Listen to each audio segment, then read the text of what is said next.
A pergunta é sobre o deslocamento de pessoas através da estratosfera e os benefícios económicos desse ato de forma extremamente significativa. Como é que se utiliza o estratostat como meio de transporte? É uma pergunta verdadeiramente muito interessante. Aliás, falando sobre os heróis dos anos 30, o que antes não impedia o desenvolvimento da tecnologia é bastante a questão da certificação. E as exigências de segurança são detalhadas e minuciosas, porque agora, em muitos países ao redor do mundo, o voo de uma pessoa na estratosfera com um aparelho não certificado é praticamente impossível do ponto de vista legal. Isso se deve a uma série de regulamentos e normas que foram implementados para garantir a segurança de todos os envolvidos.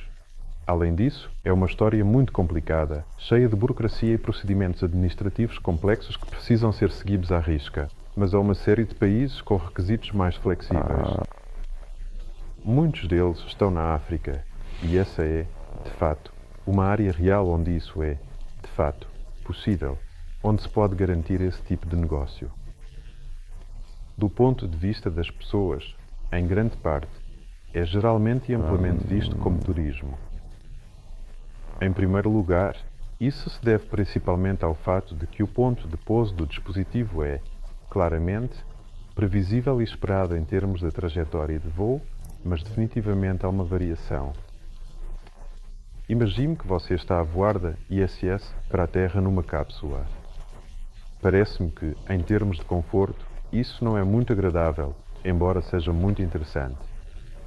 Portanto, aqui o efeito emocional das experiências é maior e, por isso, provavelmente, é turismo. Turismo radical, com certeza, sim. Existe uma tecnologia interessante: levantar um planador em um balão estratosférico, soltá-lo em algum momento e viajar. Ao entregar o controle em suas mãos. Na América, fizeram um dispositivo, no Canadá, fizeram um dispositivo. O planador está sendo instalado, uma tarefa militar. E nem é só um planador, mas sim um avião com motor, ou seja, um drone, que é suspenso no estratossato, é libertado numa determinada zona, e nesse caso, o raio de ação do drone torna-se de vários milhares de quilómetros. Embora o drone possa ser muito pequeno. Mas, do ponto de vista econômico, viajar é improvável. A propósito, em relação aos países onde isso é possível, Fedor Konyukov provavelmente descobriu e sabe de alguma coisa. Ele planejou fazer sua viagem estratosférica ao redor do mundo a partir da Austrália. Este é um dos países com direitos humanos. É sobre viajar. A viabilidade econômica, se pensarmos um pouco mais, é claro, desmorona aqui ao custo de lançar um quilo na estratosfera. Ou seja, de maneira geral, quanto mais alto voarmos, mais caro será para nós atingir essa altitude. Por isso, não será possível levar muitas pessoas consigo. E, nesse sentido, o voo é viável se tratar de um voo prolongado. Se estamos a falar de meses, de um ano de existência da carga útil, então, comparando com uma viagem espacial, isso é dezenas e centenas de vezes mais barato, até 1000 vezes mais barato. Mas se compararmos com um voo de avião, onde centenas de pessoas viajam com conforto e com uma aterragem precisa, então a tarefa de transporte é melhor realizada pelo avião. Cada tipo de tecnologia é viável no seu caso específico. Mas a mente humana é engenhosa. Como os dirigíveis, aliás. Tudo certo. Se concretizarmos a pergunta, é de Moscou para a África do Sul. Difícil de ler. Joanesburgo. Aqui, num planador, provavelmente não consegue chegar. Bem, se fosse algum tipo de casco descartável de nossa própria produção, mais um planador reutilizável, haveria uma ou duas pessoas. 200 quilos? Bem, 250, levantados a uma altura, jogados a alguns milhares, e ele voaria. Ainda acima menos 60. Meu Deus, o que estou dizendo? Precisamos de um sistema de suporte de vida e trajes espaciais. Um traje espacial especial para turistas, para não pesar na cápsula. Não é economicamente viável, você diz. Sim, primeiro, é mais caro levantá-lo até lá.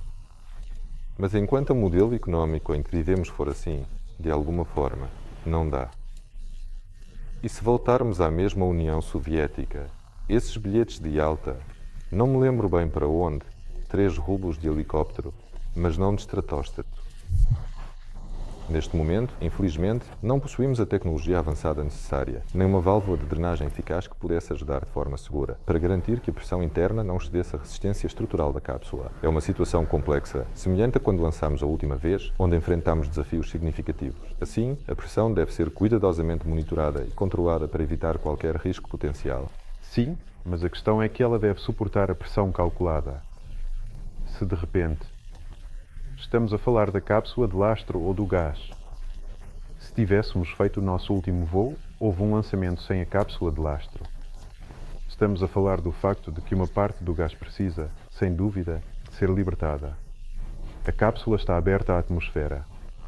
Se, por exemplo, quisermos que esse gás saia, então temos de colocar um manguito de um determinado tamanho. Quanto maior o manguito, maior o volume de gás com menor pressão na cápsula que podemos libertar. Portanto, se não quisermos que isso aconteça ou não quisermos que o ar seja sugado para dentro da cápsula durante a descoagem ou o enchimento de gás, colocamos um pequeno manguito que amarramos ou inserimos dentro da cápsula, ou seja, adicionalmente. Aqui não se trata de uma válvula, mas sim do tamanho do apêndice e do comprimento do manguito e, claro, das operações e manipulações que ocorrem antes dos lançamentos. Se estamos a falar da cápsula de lastro, então, claro, não se pode colocar nenhuma válvula de segurança, nem válvula de drenagem, porque ao alterar o volume de ar dentro da cápsula de lastro, mudamos a altitude em que o aparelho voa. Sim, assim, perde-se o sentido da própria cápsula. Sim. Claro que se pode fazer assim. Pode-se colocar uma válvula para a pressão crítica, que é a pressão aceitável para a cápsula antes de se romper, para evitar a sua destruição, caso ocorra uma situação imprevista. Mas um caso imprevisto, de forma inesperada, significa que, ou seja, erramos em algum cálculo ou foi um excesso de hélio que foi colocado na cápsula, ou então, provavelmente, erramos no projeto ao aquecer o gás dentro da cápsula de alguma forma. Isso deve ser apanhado na fase de testes. Na fase de testes, com certeza, faz sentido. Se estivermos falando de uma pessoa, se uma pessoa estivesse voando em tal dispositivo, então, é claro, valeria a pena instalar uma válvula de drenagem. Isso evitaria que o gás se rompesse na carcaça. Simplesmente passaríamos para outro nível de voo, mas o voo continuaria. E se forem esses lançamentos rápidos e baratos de fábrica, qual é o sentido de encarecer a estrutura, de a tornar mais complicada? Há ainda outro pormenor. A cápsula de lastro é um custo significativo do estratossato. Ela faz parte da cápsula de lastro. Se fizermos lançamentos em massa, por exemplo, comerciais, e usarmos essas cápsulas novamente após o primeiro lançamento, então faz sentido colocar uma válvula para evitar a destruição de maneira significativa e importante. A válvula libertou, a cápsula voltou, nós a sacudimos e lançamos novamente. O Google até pagava um bocado mais quando lhes devolviam os aparelhos. Nós também às vezes pagamos um bocado mais quando nos devolvem os aparelhos. A propósito, aquele que voltou teve uma história engraçada, porque os locais, quando viram que ele estava a aterrar na floresta, disseram que era um OVNI e chamaram a polícia. Informaram as autoridades locais. Um OVNI aterrou na floresta. Mas como tudo estava acordado com a Rosaviatzia, não houve problemas com a retirada da carga útil do armazém secreto da polícia.